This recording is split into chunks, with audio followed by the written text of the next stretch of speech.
Hi guys, welcome back again to my channel. So in today's tutorial I'll be showing you or teaching you how to make a simple stylish crop top. This fabric is a real high target, which is the cotton high target. So the first thing you need to do is to get the front of your fabric, which I just did. So after getting the front of your fabric, you go ahead and fold it to your measurement. You fold your fabric into two to your measurement. Now this is a 1 yard fabric and we want to manage our fabric so it will be enough for this crop top jacket. Okay, so you make sure you are folding your fabric in a way that it will be enough for you for what you are doing. So after folding your fabric, the first thing you need to do is to get your crop length. So my crop length is 20, then I will add extra 1 inch allowance for my seams, then I'll be making cutting 21 inches rather. So after getting my crop length, I'll go back to my fabric, then place my tape on the fabric to get my measurement. So the first thing I will do is I mark out 21 inches. Remember, we're trying to manage the material. I took my shoulder line, my bust point, which is 11 inches, my waistline, which is about 17 inches, then the other ones will go for my full length. After that, I went ahead to take my shoulder measurement, which is about 16 inches, add half an inch, which makes it 8.5 inches. After which I went ahead to take my chest line. I took 8 for my chest line.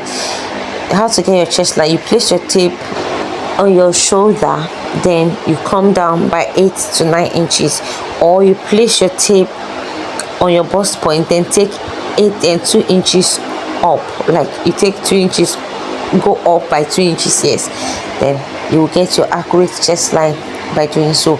So I noticed that my fabric was too busy, I had to adjust it. So after which I went ahead to cut out my measurements on the fabric. I took my armhole curve, then I went ahead to cut off my measurements. After that, I go ahead and fold my fabric again so that I can get my back piece. This is the front piece that we cut out first. So you fold it again. Remember, we are working with a 1 yard fabric, so we need to be extremely careful, as the material, the fabric, will not be enough for us for this design. So after folding it into two, I place the back piece, the front piece I already cut on my back piece, so that I can use this to pattern out my back piece as well. So I go ahead to cut it out. Then after cutting it out, I noticed that I only cut one part, so I had to cut it again. Then I went down by half an 1 inch for my shoulder slant. Yes, that was what I did. I went down, the shoulders is not straight now, it's slanted, so that was why I went down by half an inch. Close to that armhole area, I went down by half an inch. So after that, I placed my tape and took 2.5 inches for my neck wide, then took 1.5 inches for my neck depth, for the back neck depth. Then for the front neck depth, I took 2.5 inches. After which I chopped the front and the back together. Then I separated the front so that I can cut out the front from the back rather. So after doing all of that, I went ahead to open up my front piece. Now this particular shirt measurement, we are supposed to fold the front piece, fold it over 2 inches, but based on we do not have enough fabric, that is why I couldn't fold directly like that. So I'm going to cut and join that 2 inches later. You guys will see the video, see it at the as we continue, as we progress, you will see that. So after that, I went ahead to get my sleeve. Remember, it has a sleeve. I went ahead to get my sleeve. I folded it into 4 so I cut it at once. Actually, you can actually cut it one by one if you want, but for me, I'm cutting it at once. After which I went ahead to take 10 inches. Our sleeve length is 9, so I took 11 inches. Then after that, I came down by 2 inches. I also checked this other pattern, it's 11, which is very much okay. So I came down by 2 inches right here, by 2 inches. Then I connected the line together to get my armhole curve, just like this. So simple, right? I told you my pattern is very simple. After which I took my sleeve round. I took 16 inches for my sleeve round, and I added 1 extra inches. You know, it's not a fitted sleeve, it's kind of free, so that's why I took 16 inches, then add extra 1 inch for my seams allowance. So after that, I notch my center so that I will know where to join and connect my shoulder when join to my shoulder rather when I'm doing sewing. So after everything, this is what we have, and this is what we'll be adding to our front to give us that button, I don't know how to pronounce it, but you guys will see how I was able to join it later. So before coming to the machine, I already used iron to fold my sleeve. Now look at the way I fold it. I folded like half an inch inside, then I now fold it again like 1 inch. Yes, that is the perfect way to fold it. So right now, if you do not want to sew this, it's still very much okay.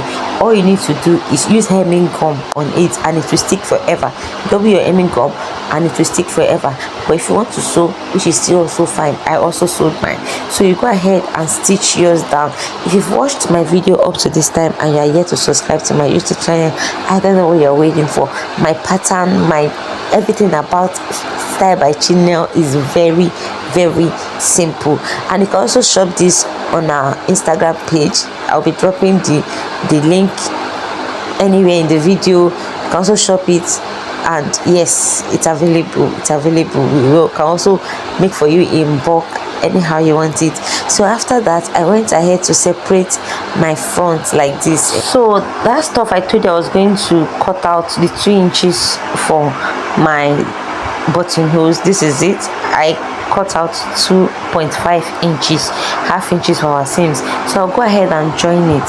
But if your fabric is enough, it's a thing that you can just fold your, remember the way I fold the sleeve, that's the same way you're going to fold your center when you are cutting it. Before you cut it, you already fold via 2 inches.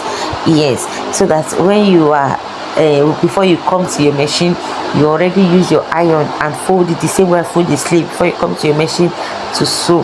So because our fabric is not enough, that is why I cut out 2 inches separately, just like I'm showing it right now on your screen, then attach it to the shirt. I hope you guys understand what I'm trying to explain. So I joined the first side. I went ahead to join the second side. Also, I have to fast forward it so that I won't get to take much of your time rather. So after joining the first one, I also joined the second one. Then after that, you go ahead and connect your shoulders together. This is a very simple dress. It will not even take you much time to make, and trust me, when you slay this to anywhere, you are going to notice you, trust me. So in case of those that have enough fabric, this is how you should fold your front. You don't need to join the way I did. I'm just trying to manage my fabric right, and you know I told you I'm working with 1 yard. That is why I had to like cut and join. So in case you have excess or enough fabric, this is what you should do.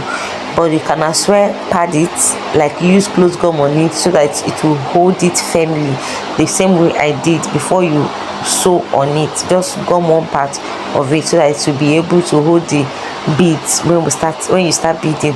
So after that, I went ahead to connect the 2 shoulders together, connect this other part, then I connect the other shoulder together.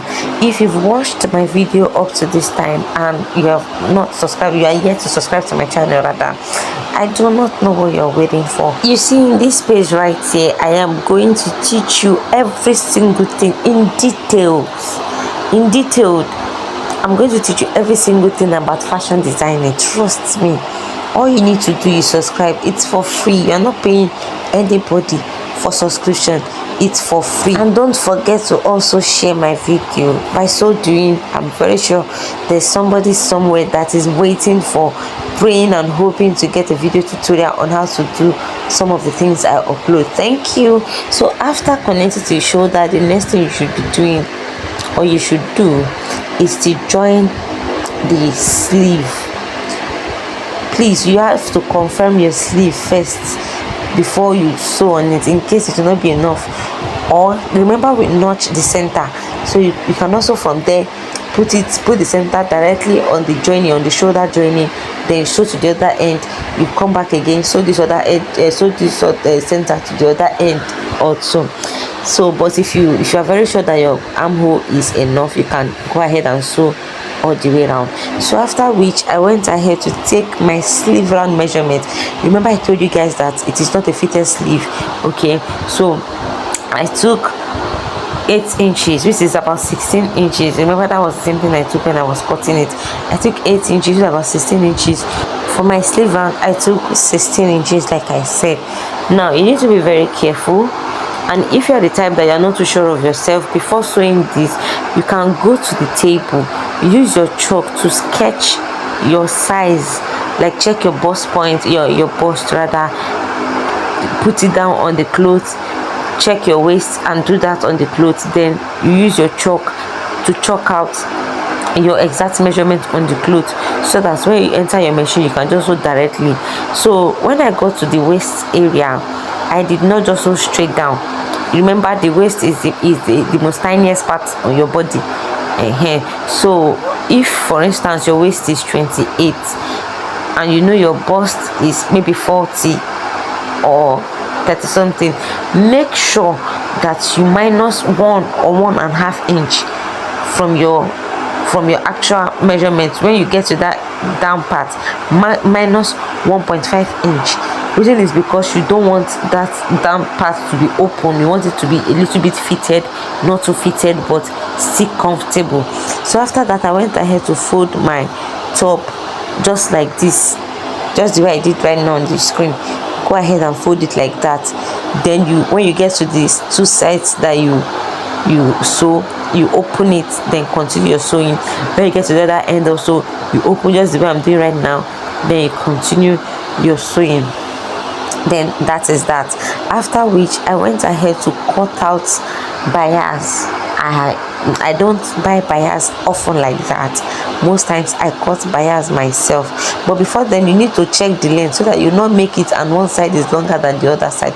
So you need to confirm your length just like this, just the way I just did like this. You need to confirm your length like that, then you sew all the way down. Why you are doing that is because you don't want one side to be longer than the other side. So that is why I always advise you put it together, then you know where you are going to fold before you continue. Okay, so after that I cut out my bias, then I piped my neck.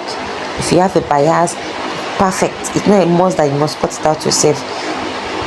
You can cut it out yourself if you know how to cut it, and you can also buy bias. If you have bias, you can fix it yourself. Remember, bias is not in a straight cut. It's not a straight cut rather.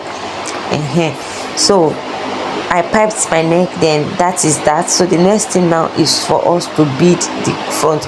Remember, we minus 4 inches from our front. We minus 4 inches. So now that 4 inches that we minus, we are going to replace it back with this designer. With this, I call it designer, with this bead. So the first thing you need to do is get your 10 pieces of button. So you go ahead and tack your button down, tack it down maybe like 5 to 6 times. Make sure it's well firmed before you go ahead and start attaching your beads. These are crystal stone beads. Now you can use pearl bead if you want, but for that tutorial video or the picture, the person used crystal stone, so I'm also using crystal stone. So after tacking down your button, make sure it's firm, then you go ahead and start putting your button inside your thread. Now you can use any thread of your choice. You can use fishing line, you can use any thread of your choice, but for this tutorial I use normal sewing thread.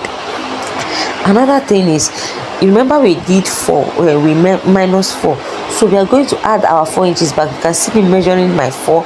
So my girl suggested that, instead of you measuring, why not count the beads? So I pick up her suggestion. Then after measuring, and it was up to what I want, I still counted the beads. So after counting the beads we put inside each strands is 16 pieces of beads of that crystal stone bead.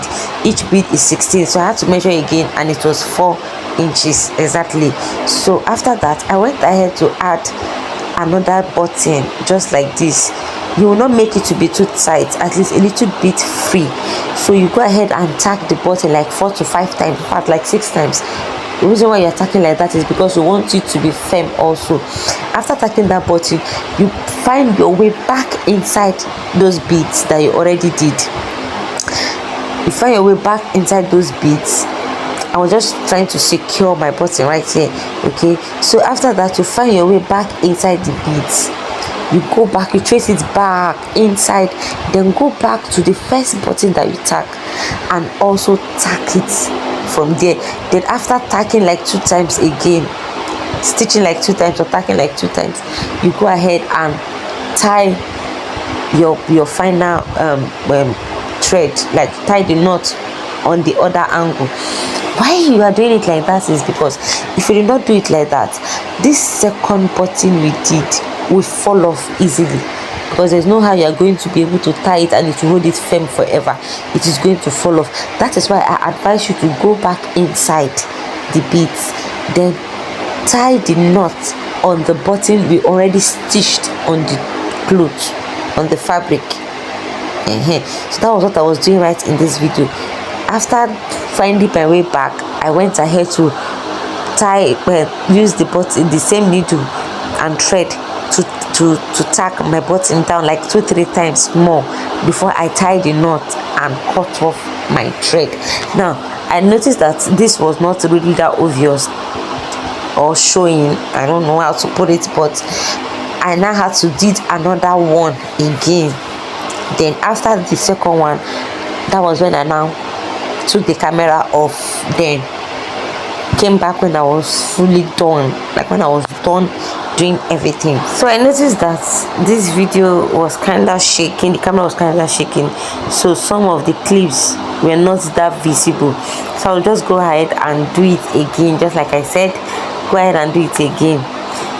So please make sure that you are going to open your buttonholes. You take it to where they open buttonholes to open that button for you, the buttonholes for you. One side, not the 2 sides, one side, which is the left hand, that is where you're going to open buttonhole. So I went ahead to measure 3.5 inches for my next button. I went ahead to measure 3.5 inches. I passed my needle and thread, then added my button to tack it down firmly also. I went ahead to tack it. Please, you need to be very careful. You need to tack. So I was just trying to see if I have secured my needle and my button very well, and it was fully secured. So I passed the needle back inside. Please, you will not pass it outside, you pass it back inside.